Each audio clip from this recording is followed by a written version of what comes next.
Bueno, muchas gracias. Mi nombre es Alfonso Carmona y la siguiente es la presentación sobre lixiviación.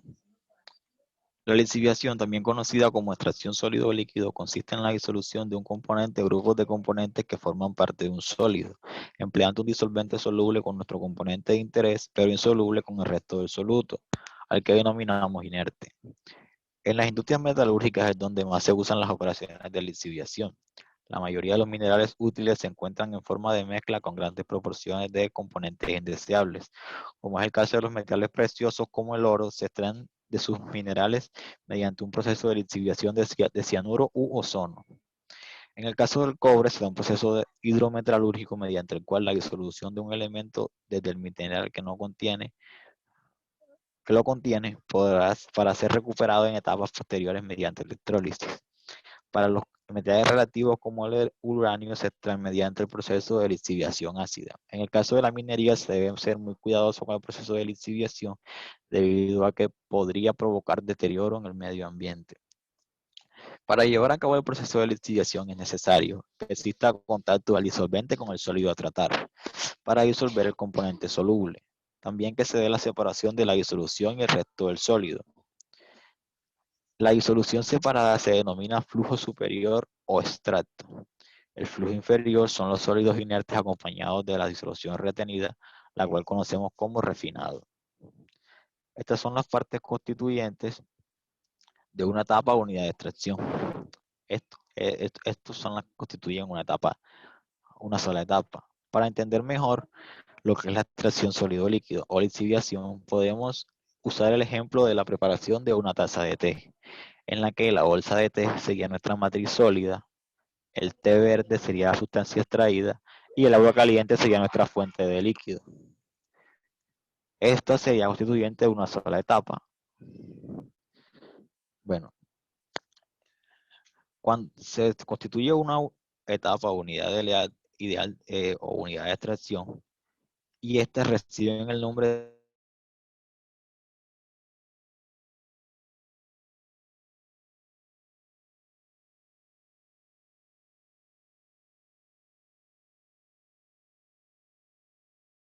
de ideal cuando la disolución correspondiente, es decir, a todo lo a lo que se aspira cuando se realiza un proceso de lixiviación.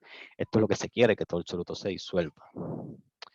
Bueno, para los problemas de lixiviación se realizan más que todo son balances de materia, debido a que los balances de energía no son muy significativos en este tipo de procesos. Cuando el número de etapas no es muy grande, se recomienda realizar métodos gráficos debido a que se simplifican en gran medida los cálculos. ¿Cómo lo es el uso del diagrama triangular? Se deben introducir la siguiente notación: D para el disolvente, I para el sólido insoluble y S para el soluto. En el vértice del ángulo recto se encuentra el componente inerte I. En la derecha, el componente a extraer, el soluto, que es nuestro componente valioso. Y en el superior, el disolvente D. En el lado IS está la mezcla binaria de sólido, soluto, sólido, inerte. En el lado ID se encuentran las distintas proporciones de inerte y solvente que son totalmente invisibles. En la hipotenusa, que es el lado de S, está la mezcla de soluto y disolvente que si son miscibles en todas las proporciones correspondería a sistemas de una sola fase líquida. En el interior del triángulo se encuentran representadas las mezclas ternarias. En la extracción sólido-líquido, en la que el soluto está originalmente en fase sólida, la cantidad de soluto que se puede disolver está limitada por la saturación. ¿Qué consideramos la saturación? Aquí es importante introducir los siguientes conceptos, como lo es de N, que es la cantidad de sólido insoluble sobre la masa total de solución disolvente más soluto, X, que es la masa de sólido de soluto disuelto sobre la masa de la solución, y Y, que es la masa de soluto sobre la masa total de la solución. Esta Y de saturación lo que nos indica es que en la, parte de saturación, que es a la derecha de esta línea, donde se encuentra el parte de saturación, Los sólidos contenidos en el sistema serán la suma de la sustancia inerte y la parte no disuelta del soluto a extraer. En la de no saturación, que es la de la izquierda, el sólido presente es solo el material inerte. Bueno, siguiendo con esto, es importante introducir el concepto de lixiviación en una sola etapa. Una sola etapa está constituida de el sólido a lixiviar, la disolución, que es lo que vamos a usar para extraer de aquí nuestro soluto de interés, el sólido lixiviado, que se conoce como extracto, y la solución lixiviada, que es el refinado. Para esto, como mencioné anteriormente, se recomienda en mayor medida balances de materia. Balance del soluto, que es lo que nos dice que la cantidad de soluto aquí más la cantidad de soluto acá es igual a la cantidad de la suma del soluto de los otros dos flujos. Y balance de disolvente, debido a que aquí era Y el soluto, el disolvente va a ser el resto, es decir, 1 menos el soluto, realizando un balance muy similar. Y el balance total global, ya que consideramos estado estacionario, lo que entra es igual a lo que sale, A más B es igual a la suma de C más E, que es igual a la mezcla. Debido a que en el diagrama triangular los datos suelen agruparse hacia un extremo, es preferible emplear un diagrama rectangular, en el que, como conocemos todas las fracciones de entrada, o todos los datos en la entrada, conocemos Y1 y también conocemos N1, podemos obtener un punto. También conocemos X2, que son los datos en la disolución del lixiviado. No se encuentra totalmente en la unidad 00 debido a que encuentra desde el inicio con una pequeña cantidad de soluto. Aquí hacemos una línea para empezar con nuestra línea de operación y para obtener los datos de la mezcla, sacamos el N de la mezcla y sacamos el Y de la mezcla para ubicar otro punto, que será el punto de la mezcla, que es el punto donde la mezcla se une con nuestra línea de operación inicial que trazamos. Para calcular los valores a la salida, nos ayudamos con el balance de materia. Aquí vemos que N3, como conocemos todos los demás valores, N3 la podemos despejar, al igual que en el balance global. Y así obtenemos los dos puntos, tanto para el extracto como para el refinado. Bueno, otro concepto importante es la lixiviación en múltiples etapas a corriente cruzada. Mediante el contacto de los sólidos lixiviados con un lote fresco de disolvente de lixiviación, es decir, el sólido lixiviado de una etapa es el sólido a lixiviar en la siguiente etapa y se pone en contacto con un disolvente de lixiviación fresco. El disolvente de lixiviación es una corriente nueva que se introduce a cada una de las etapas. Se puede eliminar o disolver soluto adicional del material insoluble. Los cálculos para las etapas adicionales son como las mostradas para una sola etapa, pero los lixiviados de cualquier etapa se convierten en los sólidos de alimentación para la siguiente, como lo mencioné anteriormente.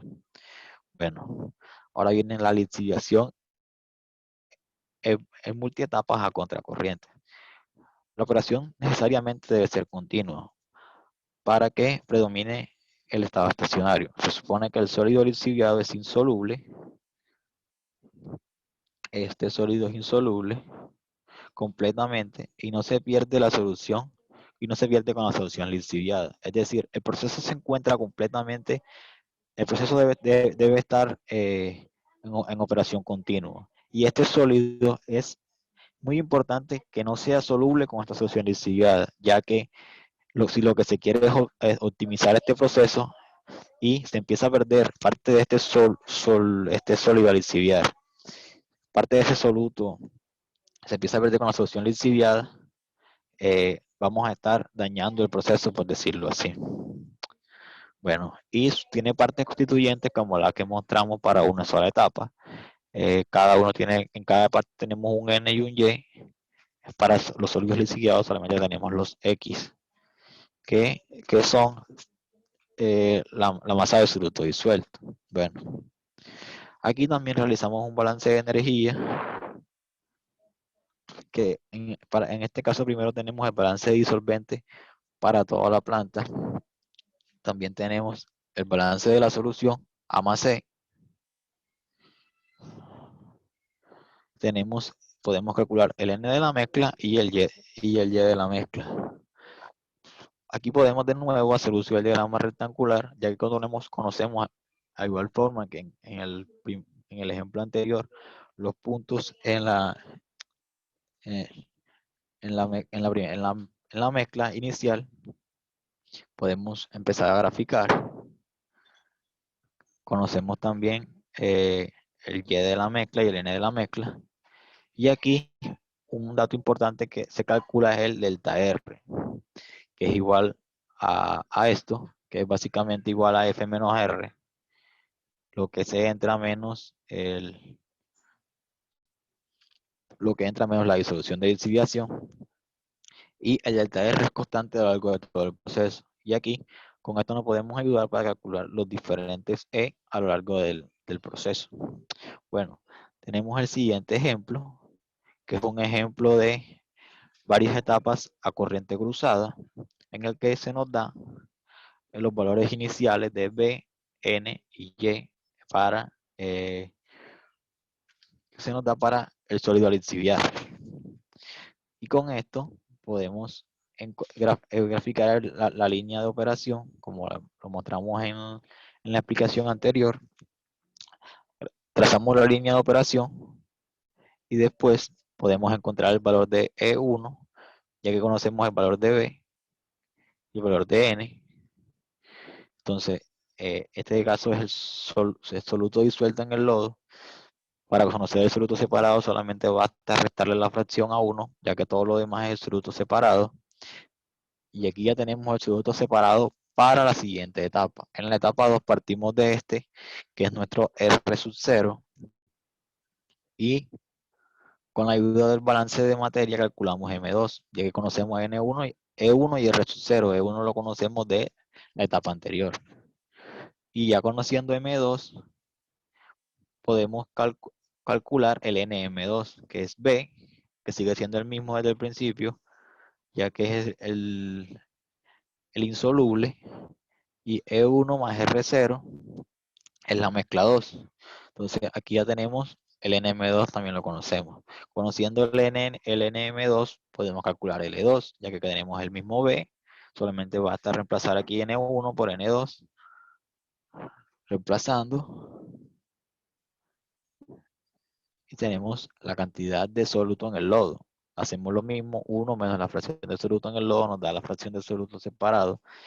Y de aquí partimos para la etapa 3. Pero primero graficamos la línea 2, que sería donde se une, ya que tenemos NM y YM2, podemos trazar la siguiente línea. Y el soluto que se separó va a ser nuestro R0 de la etapa 3. Con R0 calculamos M3, con la ayuda de E2 también, y así calculamos NM3. Y si nos damos cuenta, aquí la cantidad de soluto en el lodo es la misma, por lo tanto la cantidad de soluto disuelta va a ser la misma. Y aquí damos por finalizado el ejercicio, debido a que no es muy trascendente, ya que vemos que es el mismo valor, 0.125, no sería de gran ayuda seguir haciendo etapas. Entonces definimos que en el proceso solamente son importantes 2 etapas, que es lo que nos preguntaba el ejercicio. Muchas gracias.